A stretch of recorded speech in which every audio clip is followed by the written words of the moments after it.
चलिए शुरू करते हैं। ध्यान दीजिए, आज हम लोग पढ़ रहे हैं assumption of law of supply. इससे पहले वाली क्लास में हमने क्या पढ़ लिया है? लॉ ऑफ सप्लाई पढ़ लिया है। लॉ ऑफ सप्लाई की हम अजम्पशन पढ़ने जा रहे हैं।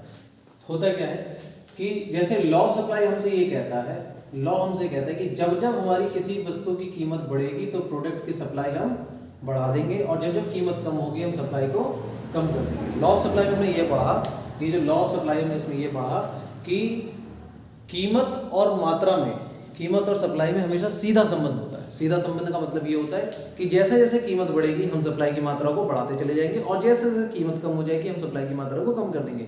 इसका मुख्य कारण क्या होता है कि जब भी कीमत बढ़ती है तो दुकानदार का प्रॉफिट मार्जिन बढ़ जाता है, और दुकानदार को क्या चाहिए? प्रॉफिट। तो प्रॉफिट के लालच में जब कीमत बढ़ती है वो सप्लाई बढ़ाने की कोशिश करता है, क्योंकि उसे ज्यादा से ज्यादा कमाने का मौका मिलेगा। क्योंकि जैसी कीमत बढ़ गई प्रॉफिट मार्जिन बढ़ गया, तो ये चाहेगा कि मेरी दुकान से ज्यादा मेरा आइटम बिके ताकि मुझे ज्यादा से ज्यादा मुनाफा कमाने का मौका मिले। बात समझ में आ रही? तो आज हम पढ़ने जा रहे हैं उसके अजम्पशन। अजम्पशन का मतलब क्या है कि ये जो हम कहते हैं लॉ ऑफ सप्लाई की, जब जब कीमत बढ़ेगी पूर्ति बढ़ेगी, और जब जब कीमत कम होगी पूर्ति कम होगी, ऐसा कब कब हो सकता है। तो वैसे केस में कुछ बातें मान के चलनी पड़ेगी। जैसे पहला पॉइंट है कि there is no change in price of factor of production. पहला क्या है? नो change in price of factor of production।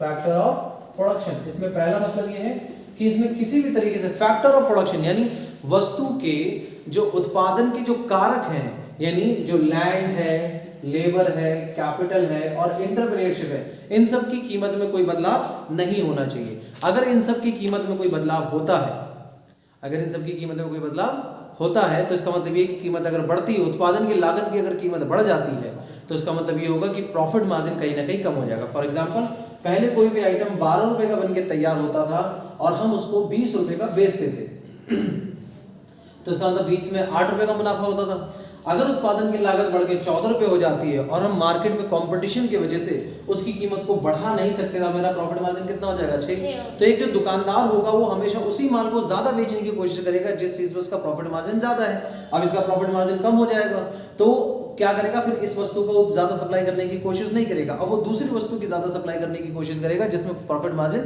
ज्यादा है। तो आप क्या पढ़ रहे हो? आप पढ़ रहे हो लॉ ऑफ सप्लाई का अजम्पशन, कि लॉ ऑफ सप्लाई कहां कहां काम नहीं करता, नहीं कहां कहां काम करता है, लेकिन उसके पीछे कारण क्या है। तो हमें ये मान के चलना पड़ेगा कि उत्पादन की लागत की कीमत बढ़ी हुई नहीं होनी चाहिए। अगर उत्पादन की लागत की कीमत अगर नहीं बढ़ती है तो ही ऐसा हो सकता है कि कीमत बढ़े और सप्लाई बढ़े, कीमत घटे और सप्लाई घटे। हरे भाषण में सेकंड अजम्पशन, सेकंड और हमारी क्या अजम्पशन होती है कि there is no change in state of technology.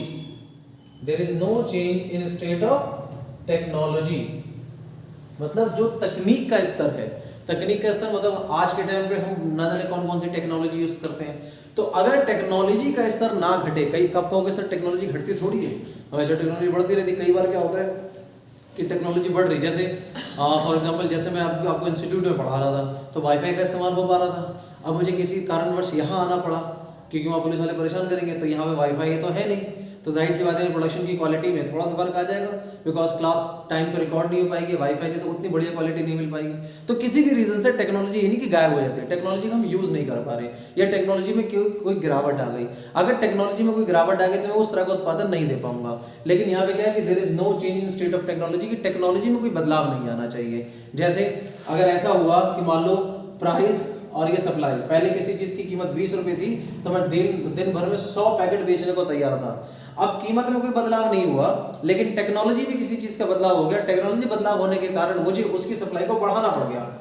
कीमत इसकी यही है, कीमत इसकी यही है, ठीक है, कीमत इसकी यही है, लेकिन टेक्नोलॉजी भी चेंज हो गई, लेटेस्ट टेक्नोलॉजी आ गई मार्केट में। जैसी लेटेस्ट टेक्नोलॉजी आ जाएगी तो मार्केट में सप्लाई मुझे उसी की बढ़ानी पड़ेगी। जैसे आईफोन में पता है क्या होता है, आईफोन के जो कस्टमर है, क्या दुनिया के सभी व्यक्ति आईफोन इस्तेमाल करते हैं? नहीं, हर ब्रांड के अपने अपने लिमिटेड कस्टमर होते हैं। तो आईफोन वाले क्या करते हैं, जैसी मार्केट में नया ब्रांड लॉन्च करते हैं ना, पुराने के अंदर कुछ ना कुछ कमियां आ जाती हैं, बाय डिफॉल्ट कमियां आती है, ताकि नया कस्टमर उसको खरीदने में बेचैन रहे। क्योंकि जो आईफोन का यूजर है ना, वो हमेशा आईफोन यूज़ करेगा जैसे ही नया लॉन्च आता है। और आईफोन हमेशा क्या करता है, हमेशा 2 साल पे 1 साल पे नया फोन लॉन्च कर देता है। तो उसके जो यूजर्स हैं पहले वाले में 80-90 हज़ार रुपये खर्च कर चुके हैं, अगले वाले लाख 1.25 लाख रुपये खर्च करने को तैयार हो जाते हैं। और वो फोन बाय डिफॉल्ट क्या होने लगता है, कभी हैंग तो खैर आईफोन की क्वालिटी कभी हैंग नहीं होता, लेकिन कुछ ना कुछ अपडेट आ जाते हैं, कुछ ना कुछ सिस्टम स्लो हो जाता है, कुछ ना कुछ ऐसा कर देते हैं कि बाय डिफॉल्ट उसको क्या करना पड़ता है, नया टेक्नोलॉजी वाली चीज़ें खरीदनी पड़ती हैं। तो अगर टेक्नोलॉजी में कोई बदलाव नहीं होगा तो ही ऐसा होगा कि कीमत बढ़े तो सप्लाई भी बढ़े। ठीक है, आप क्या पढ़ रहे हो, अजम्पशन, मान्यताएं, कि ऐसी कौन कौन सी चीज है जिसके वजह से हमें ये मान के चलना पड़ेगा कि जब जब कीमत बढ़ेगी तो पूर्ति बढ़ेगी और जब जब कीमत कम होगी तो पूर्ति कम होगी। बात समझ में आ रही है? ठीक है, तीसरा पॉइंट है, there is no change in goal of a firm. There is no change in goal of the firm. इसका क्या मतलब होता है कि फर्म के उद्देश्य में किसी भी तरह का कोई बदलाव नहीं होना चाहिए। अगर फर्म का उद्देश्य ये था कि वो सिर्फ और सिर्फ मार्केट में अपना ही प्रोडक्ट बेचना चाहती है, तो चाहे कीमत कुछ भी हो वो सप्लाई बढ़ाती रहेगी। तो फर्म के उद्देश्य में कोई बदलाव नहीं होना चाहिए। जो मैंने आपको रिलायंस की कहानी बताई होगी, रिलायंस की कहानी बताई थी ना कि रिलायंस क्या चाहता था कि हर व्यक्ति मेरा ही फोन इस्तेमाल करे। तो सबसे पहले उसने इनकमिंग फ्री करी पूरी दुनिया में, पूरे भारत में, है ना। तो अगर फर्म के उद्देश्य में कोई बदलाव ना हो तो ही क्या होगा, कीमत बढ़ेगी तो पूर्ति बढ़ेगी और कीमत कम होगी तो पूर्ति कम हो जाएगी। अब देखो, उस फर्म का उद्देश्य क्या था कि हर व्यक्ति मेरा ही प्रोडक्ट यूज करे, इसलिए उसने कीमत की चिंता की ही नहीं। उसने क्या करते, सप्लाई बढ़ा दी, कीमत बहुत कम से कम कर दी, सप्लाई बढ़ा दी। तो वहां पे क्या था, फर्म का एक उद्देश्य था। तो हम क्या पढ़ रहे हैं कि भाई कहाँ कहाँ पे इसकी मान्यता है, कब ये काम करेगा, जब फर्म के उद्देश्य में कोई बदलाव नहीं होगा तो ही ये काम करेगा कि कीमत बढ़े तो पूर्ति भी बढ़े। बात समझ में आ रही है? अगला क्या है, no change in price of related goods. किसी भी तरह के संबंधित वस्तुओं की कीमत में कोई बदलाव नहीं होना चाहिए। क्यों? अगर किसी भी तरह के संबंधित वस्तुओं की कीमत में बदलाव आया तो हो सकता है जो प्रोड्यूसर है वो उस वस्तु की सप्लाई को ज्यादा करता है। जैसे एक प्रोड्यूसर है जो चाय भी उत्पाद करता है और कॉफी भी उत्पाद करता है। अगर चाय की कीमत बढ़ गई तो जाहिर सी बात है प्रॉफिट मार्जिन बढ़ गया, है ना। तो वो कॉफी की सप्लाई को ज्यादा बढ़ाने की कोशिश करेगा? नहीं, वो सप्लायर को, अपने दुकानदार को क्या कहेगा, अरे चाय ले जा, कॉफी की सप्लाई शॉर्टेज हो गई है, कॉफी महंगा हो गया है, ये वो 10 बहाने कहेगा। वो क्या करना चाहेगा कि किसी भी तरह से मेरे चाय की सप्लाई बढ़ जाए। तो उससे संबंधित वस्तुओं की कीमत नहीं बढ़नी चाहिए। बात समझ में आ रही है? और एक लास्ट आप लिख लीजिए, इसमें और क्या होगा कि no change in price in near future. किसी भी तरह के नजदीकी भविष्य में वस्तु की कीमत में कोई बदलाव का अनुमान नहीं होना चाहिए। जैसा अगर मुझे यह अनुमान लग रहा है कि भविष्य में इस वस्तु की कीमत बढ़ने वाली है तो क्या मैं इसको बेचूंगा? अब ये टॉपिक पढ़ते समय अपने आप को क्या समझना है, सप्लायर समझना है। तो सोचो, अगर मैं किसी 2 वस्तु का सप्लायर हूं, जैसे ऊनी कपड़े हैं, तो ऊनी कपड़ों की कीमत अभी सर्दियों में बढ़ने वाली है, तो क्या मैं ऊनी कपड़ों को थोड़ा पहले बेचने की कोशिश करूंगा? नहीं, मैं कहूँगा जब कीमत बढ़ जाएगी तो ही बेचूंगा।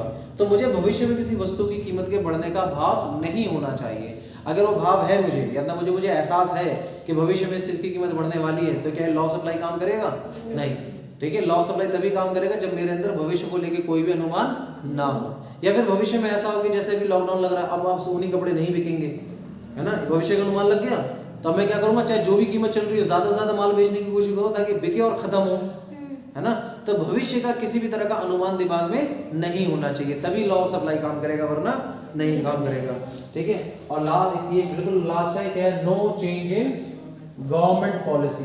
No change in government policy, सरकार की किसी भी तरह की रणनीति में कोई बदलाव नहीं होना चाहिए। यदि सरकार के किसी भी तरह के रणनीति में अगर कोई बदलाव होता है, सरकार की किसी भी रणनीति में अगर कोई बदलाव होता है तो मेरे सप्लाई में फर्क पड़ेगा।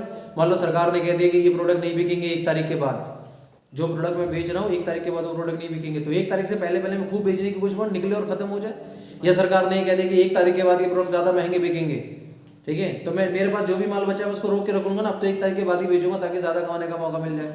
तो सरकार की भी नीतियों में कोई फर्क नहीं आना चाहिए, तभी इस बात को माना जाएगा कि जब जब कीमत बढ़ेगी पूर्ति बढ़ेगी और जब जब कीमत घटेगी तो पूर्ति घटेगी। बात समझ में आ रही है? यहाँ तक फटाफट नोट कीजिए, लॉ ऑफ सप्लाई है।